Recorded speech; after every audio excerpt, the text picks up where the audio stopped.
urusan bansos 01 secara logistik lebih mapan ya.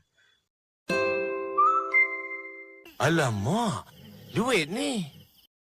Jumpa lagi dengan channel Bandit Politik yang dengan otodidak, dengan keterbatasan anak desa, saya ingin mengomentari gelaran pilkada serentak di seluruh Indonesia. Secara keseluruhan mungkin bisa dibilang kondusif, walaupun ada beberapa daerah yang sampai bergesekan antar pendukung, tapi itu udah biasa di Indonesia. Saya hanya ingin mengomentari satu gelaran pilkada yang ada di Indonesia, yaitu Jakarta. Jakarta itu menyuguhkan 3 pasangan calon, 01 yang digawangi Kim Plus mencalonkan Ridwan Kamil dan Suswono, 02 digawangi oleh Dharma Pongrekun dan Kunwardana, dan 03 digawangi oleh PDIP dan 2 atau 3 partai gurem itu mencalonkan Pramono Anung dan Rano Karno. Dan secara mengejutkan nih ya, secara mengejutkan Pramono Rano Karno itu menang 50,07% ya menurut quick count. Dan saya sebagai orang yang di luar Jakarta itu, saya yakin Pramono Rano itu menang 1 putaran. Kalaupun ada yang demo minta 2 putaran, KPU nggak becus, kan mereka yang ada di lingkaran situ. Kenapa KPU yang dipegang oleh Kim Plus tidak bisa mengkondisikan agar 2 putaran?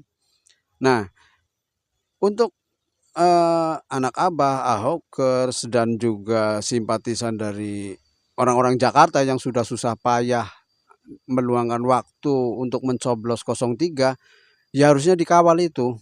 Kalau ada oknum-oknum atau sebagian kelompok atau sebagian orang yang tidak suka dengan 1 putaran, mereka ingin mengondisikan 2 putaran, ya harusnya mereka kawal ya. Harusnya kalian kawal itu.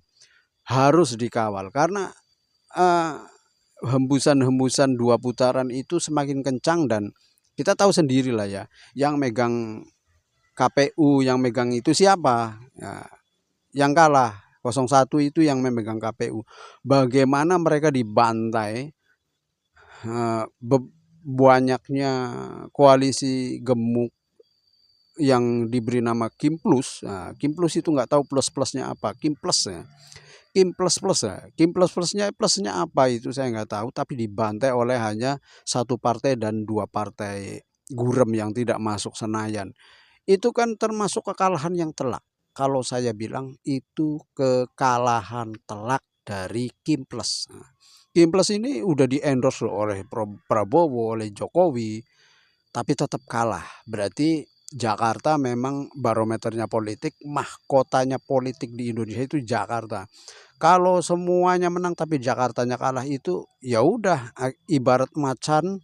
Macan sudah memenangkan pertarungan tapi ompong kayak gigi saya ini. Akhirnya jadi macan ompong karena di berbagai daerah menang, menang, di Jakartanya kalah. Nah, sedangkan mahkota politik, barometer politik Indonesia itu Jakarta. Makanya mereka gusar karena kalah di Jakarta dan ingin mengkondisikan 2 putaran. Itu yang saya lihat, yang saya dengar, yang saya baca di berita-berita, bahwa 2 putaran, 2 putaran. Ya udah, kan kamu bisa mengkondisikan 2 putaran.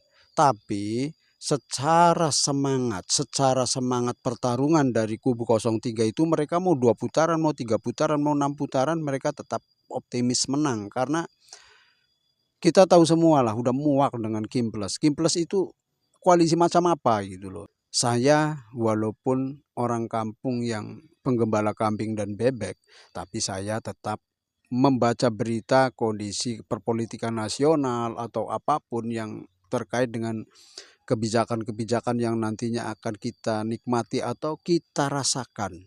Mau enak mau enggak ya, kita yang merasakan. Pemilu itu kita yang membiayai.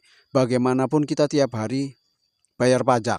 Nggak usah ngomong tahunan, tiap hari kita bayar pajak. Tiap hari kita belanja apapun kita pasti dipotong pajak. Nah, pajak-pajak itu begitu tinggi sekarang mau dinaikkan dan lain sebagainya. Bahkan saya mendengar nih bahwa ada orang yang punya usaha UMKM tapi ditagih pajak menjang nunggak sampai ratusan juta kan. Astagfirullahaladzim, naudzubillah min dzalik. Tapi saya kembali ke masalah Pilkada Jakarta. Pilkada Jakarta dikeroyok segitu banyak, 03 tetap menang. Hebat nggak itu 03? Hebat lah. Tapi yang lebih hebat adalah pemilih-pemilihnya 03. Itu yang lebih hebat. Yang merasa kalah nggak usah mengkondisikan berkoar-koar demo di depan KPU, ngomongin KPU nggak becus, sampai mau dilaporkan ke Dewas dan segala macam. Kan kalian Kimples yang memegang atau bisa mengkondisikan KPU, Bawaslu itu kalian. Jadi kenapa kalian bisa menghujat teman-teman kalian, circle kalian yang eh, nggak becus katanya? Ya udah, kalau kalah kalah aja, udah nggak usah beretorika. Sedangkan kemarin waktu siapapun yang kalah dalam kontestasi apapun kemarin itu, kalian bahkan sampai berkomentar, kalau kalah jangan demo, kalau kalah jangan demo lah. Sekarang kalian yang demo. Kemarin saya lihat ada beberapa biji ternak-ternak itu pada demo karena calonnya kalah.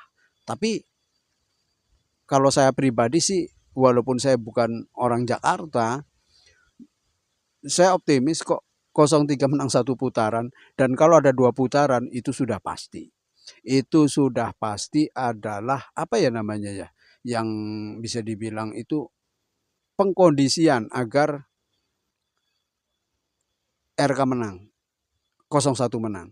Itu sampai nanti umpamanya 2 putaran dimenangkan RK lagi, dimenangkan Ridho, dimenangkan Rano Karno lagi, 3 putaran dimenangkan Rano Karno lagi sama Pramono. Ya udah, nanti dibikin putar-putar terus sampai RK menang, baru putarannya itu dihentikan. Itu saya rasa. Bahkan menurut analisa saya, mereka ingin mengkondisikan agar putaran-putaran itu selalu diulang sampai RK menang. Bisa jadi putaran kedua, putaran ketiga, putaran keempat, putaran kelima. Kalau belum hasil RK menang, mereka akan mengkondisikan putaran-putaran.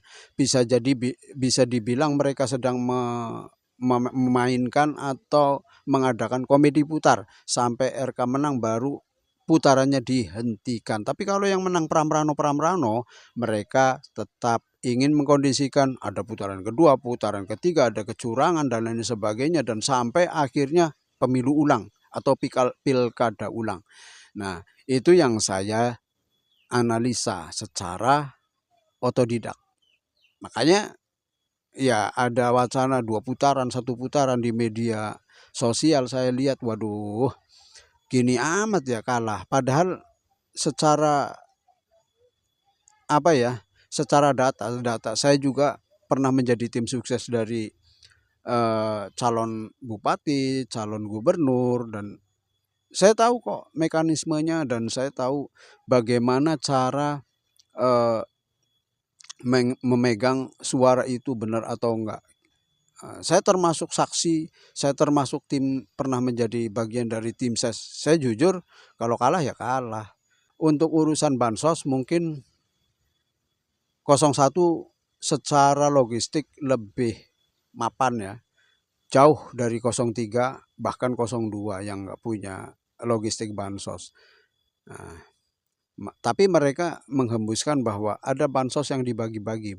Bahkan kecurangan-kecurangan yang sedang mereka sayembarakan menikam 01 itu sendiri. Yang curang, yang potensi curang adalah 01. 03 itu potensi curangnya, bahkan kalaupun kepengen curang, 03 itu bisa dibilang kemungkinannya susah, sangat susah. Kalau boleh jujur, dari ketiga calon itu ya kepengen curang. Tujuannya apa? Menang. Tapi kan potensi kecurangan itu bisa dibilang yang berpotensi itu yang lingkupnya atau circle-nya berada di pemerintahan. Sedangkan yang kita tahu adalah Kim Plus yang mengusung 03 adalah di lingkaran itu sendiri. Nah, KPU sedang dihujat oleh Kim Plus. Kalau saya menjadi anggota KPU, saya akan bersuara kepada tim relawan 01 bahwa kalian tahu apa? Kalau kalian nggak terima dengan kekalahan, ya udah kalian jadiin mereka gubernur sendiri. Seperti Prabowo menjadi presidennya Kim Plus. Presidennya Kim Plus. Prabowo untuk saat ini adalah presidennya Kim Plus, bukan presidennya seluruh Indonesia. Begitu loh ya. Salam bandit politik.